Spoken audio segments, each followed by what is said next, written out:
What's up, world? I'm Cameron McKinney, and this is Pop Culture Spotlight, a podcast about the career of actress Rosario Dawson and the movies Barb and Starr Go to Vista Del Mar and I Care a Lot. But first, let's talk about the career of actress Rosario Dawson.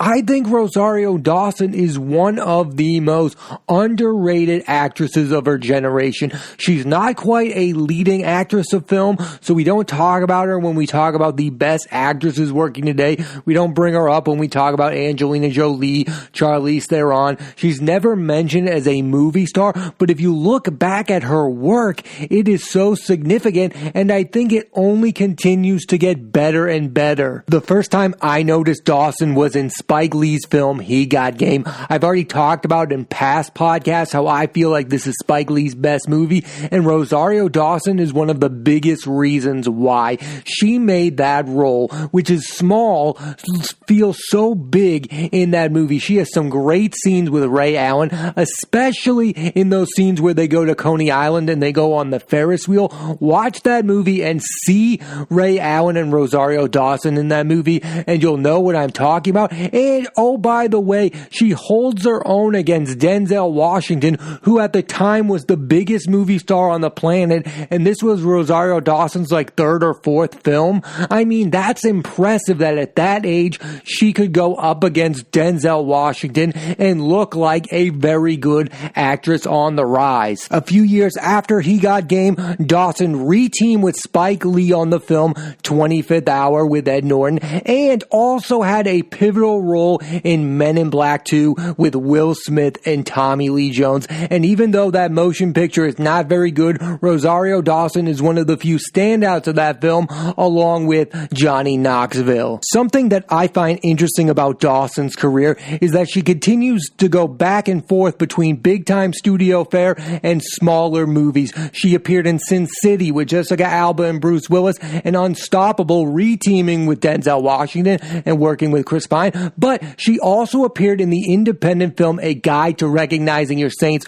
where she has some phenomenal scenes with Robert Downey Jr. If you have not seen the film A Guide to Recognizing Your Saints, I couldn't recommend that movie anymore. It features a young Channing Tatum, and the scenes between Dawson and Robert Downey Jr. are the best that movie has to offer. In recent years, Dawson has been more well known for her television work, appearing in all of the Marvel Netflix shows Daredevil, Jessica Jones, Luke Cage, Iron Fist, and The Defenders as Claire Temple, the unofficial nurse for superheroes. She also voiced Batwoman in the movie The Lego Batman film with Will Arnett, Michael Cera, Ray Fiennes, and Zach Galifianakis. And Dawson also gave a really good supporting turn in Zombieland Double Tap and had great chemistry with Woody Harrelson. That's another thing about Dawson. I mean, she goes back and forth between television and film seamlessly. She's not recognized for one thing or the other. We just think of her as an actress, and I find that to be really impressive on her part. And this past year for Rosario Dawson has been massive. She appeared in season 2 of The Mandalorian on Disney Plus as Jedi Master Ahsoka, and is getting her own spin-off series, which is, again, I think this could be the project that makes Rosario Dawson a household name. I think most people know who Rosario Dawson is, but after the show comes out and millions of people watch it, she is going to become one of the biggest names in television. The Ahsoka TV series on Disney Plus is probably going to be the most widely seen project that Rosario Dawson has ever been a part of. From my point of view, the best performance of Rosario Dawson's career is in the criminally underrated Chris Rock film Top 5. Rock stars and directed in this film. She has unreal chemistry with Chris Rock, and this movie is at its best when she's on screen. You watch this movie and wonder why Rosario Dawson is not the biggest movie star on the planet. I mean, movies really didn't do Rosario Dawson justice, and now I think that's why she's becoming a big TV star, which is what the Ahsoka show is going to do for her. I mean, you watch a movie like Top 5 and you're wondering why she's not in bigger movies. That movie should have been seen by way more people. I definitely recommend you check out Top 5. Chris Rock is incredible in this film, but it's really Rosario Dawson who gives the standout performance from that film. One of the more exciting things about the Ashoka TV series, even though she'll be a CGI Jedi Knight, it will be one of the first times Rosario Dawson is given a leading role. Think about all those films I just discussed. She was usually playing a supporting part, whether it was with Denzel in He Got Game, whether it was Robert Downey Jr. in A Guide to Recognizing Your Saints, Will Smith and Tommy Lee Jones in Men in Black 2, Ed Norton in 25th Hour. Rosario Dawson has never been given the chance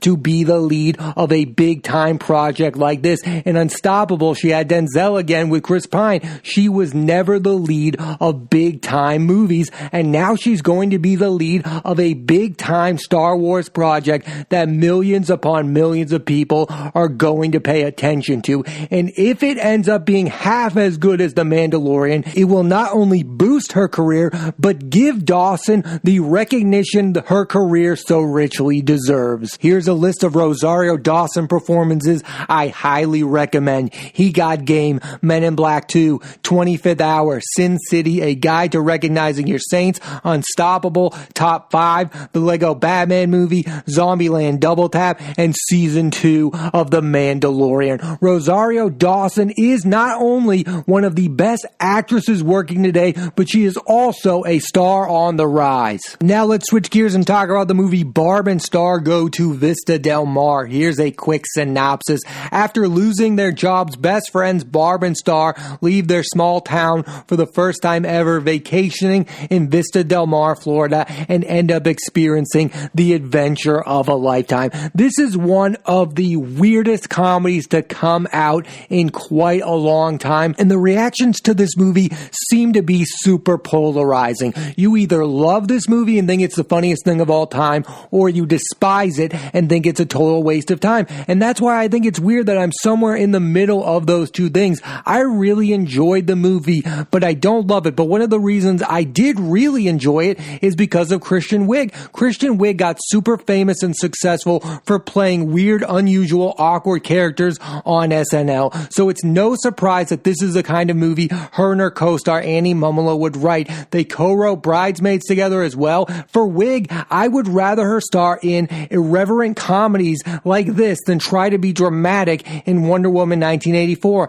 I mean, she's fine in other dramas like The Martian and Mother, but I, probably like most people, prefer her to be silly on camera. And for as funny as Kristen Wiig is in this movie, it's Jaime Dornan who steals this movie. For most of his career, he's best known for being in dramas like 50 Shades of Grey, but in this, he is super funny and shows a different side of himself. I still might not think he's a great actor, but even I can admit his career could be more interesting if he continues to star in more comedies. This guy showed a different side of himself in this movie, and that's why acting is so interesting to me, because you can watch a movie like 50 Shades of Grey and hate a guy like Jaime Dornan, but then you can see him in a comedy like this and go, wow, this guy's incredible in comedy. I also had that experience seeing Dan Stevens in Eurovision with Will Ferrell. Now, I really like Dan Stevens as a dramatic actor, but I had no idea he could be that funny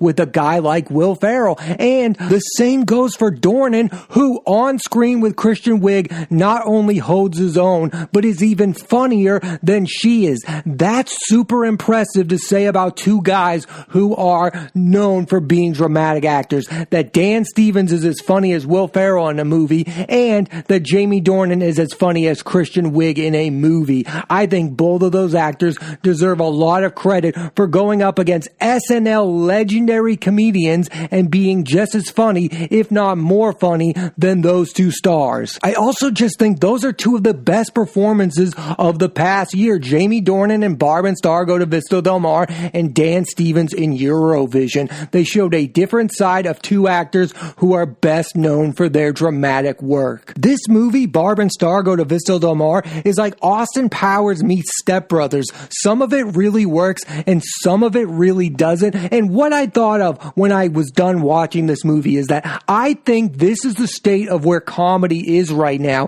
that the superstars of comedy are now making weird, quirky films films instead of the studio films that made them famous. Think about what I just mentioned. Kristen Wiig is in Barb and Starr Go to Vista Del Mar, and Will Ferrell was in Eurovision. Two films that are smaller than the ones that we're used to them being in. Will Ferrell was once one of the biggest movie stars on the planet, making movies like Old School and Elf. And not that long ago, Kristen Wiig was the star of one of the biggest R-rated comedy hits ever in Bridesmaids. And now she's in this weird, quirky film that's not made by a studio called Barb and Starr Go to Vista Del Mar. And another example is Seth Rogen, who was in a movie this past year called An American Pickle. Now, this is not a huge movie. Not a lot of people saw it. It was on HBO Max. This is a guy who was in so many studio hits in a row.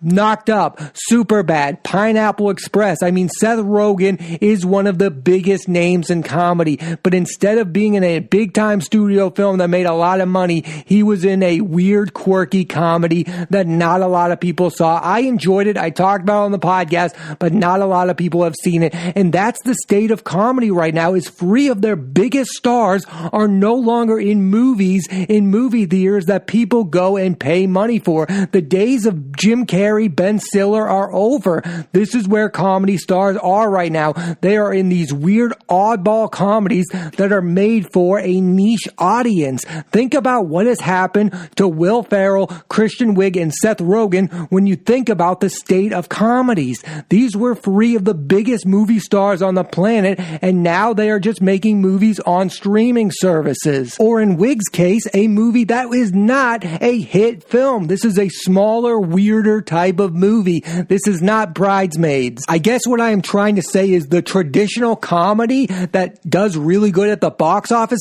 seems dead. Here are the comedies that have thrived this year. You have Palm Springs with Andy Samberg and Kristen Milioti, Eurovision with Rachel McAdams and Will Ferrell, Happiest Season with Kristen Stewart and Mackenzie Davis, An American Pickle with Seth Rogen, and now Barb and Starr Go to Vista Del Mar. None of these movies were hits in the old-fashioned sense. None of them made $100 million at the box office. They were just films that some people saw. Not everyone has seen those movies, and that's why the state of comedy is in a really weird place, and it may never go back to normal. If stars like Seth Rogen, Will Ferrell, and Kristen Wiig can't star in big studio comedies anymore, then who can? As for Barb and Starr, it's a weird, quirky film that's not for everyone, but I really enjoyed it, and I definitely recommend you check out Barb and Starr Go to Vista Del Mar. Let's switch gears one last time and talk about the movie I Care a Lot. Here's a quick synopsis.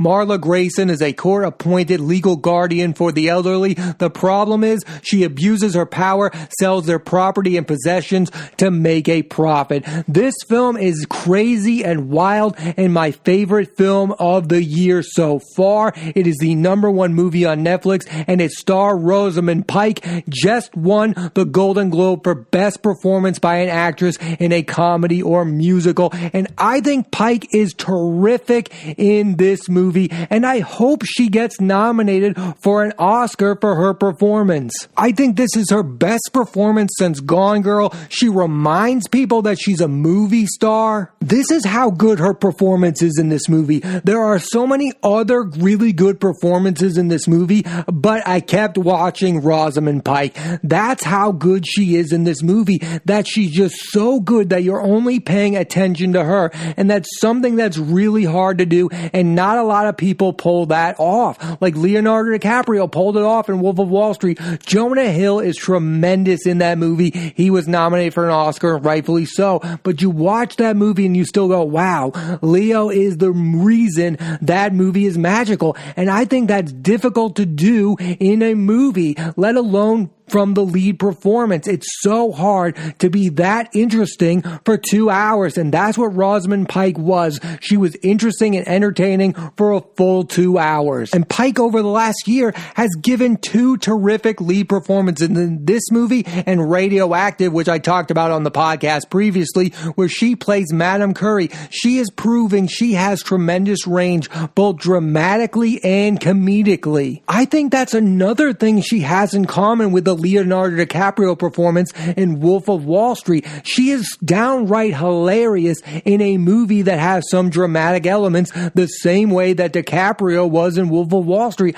I really think that this film, I Care a Lot, has a lot in common with The Wolf of Wall Street. That movie, like this movie, the lead of the character is doing despicable things, yet they're played by a movie star, so you somewhat care about what happens to the lead character of the movie. People don't want to admit it, but when you watch the movie and you spend so much time with a movie star, they can get you to want them to get away with what they are doing in the movie. There's a tiny piece of you that wants Jordan Belfort to get away with it in Wolf of Wall Street, and there's a little part of me that wanted Marla Grayson to get away with it in I Care a Lot. And I think that says more about Rosamund Pike than it does about the movie. And that's how incredible I think that performance is that she kind of uplifts a movie that I don't think would be great otherwise. The reason I think I Care a Lot is great is because of Rosamund Pike. This film also includes a crazy good supporting cast that includes Isa Gonzalez from Baby Driver,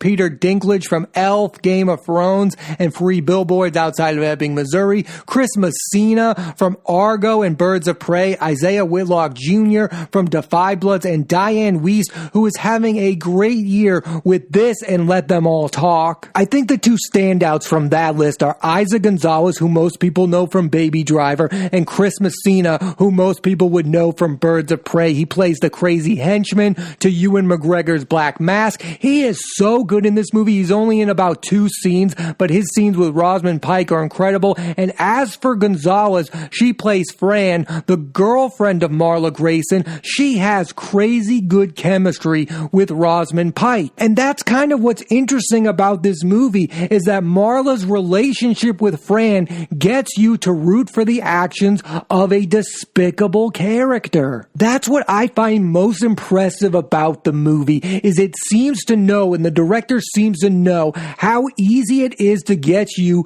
to root for somebody like Marla Grayson. All they had to do was give her one human quality, make her a human, and that's by giving her this relationship with Fran that would get you, the audience, to care about somebody who's committing heinous acts towards the elderly. That's what's impressive about the film, is that by the end of it, there's a small piece of you that hopes that Marla Grayson gets away with it. And that's crazy, but it's also what makes the movie special. And I feel like there are some people out there that don't understand that's what's impressive about the movie. We watch these movies about these people and we root for these characters that are doing despicable things because of the movie stars that are playing them. Because of Leonardo DiCaprio, we care about the dude from The Wolf of Wall Street. Because of Rosamund Pike, we care about Marla Grayson from I Care a Lot. We care a lot about Marla Grayson, and the film seems to know that, and that's what I find most interesting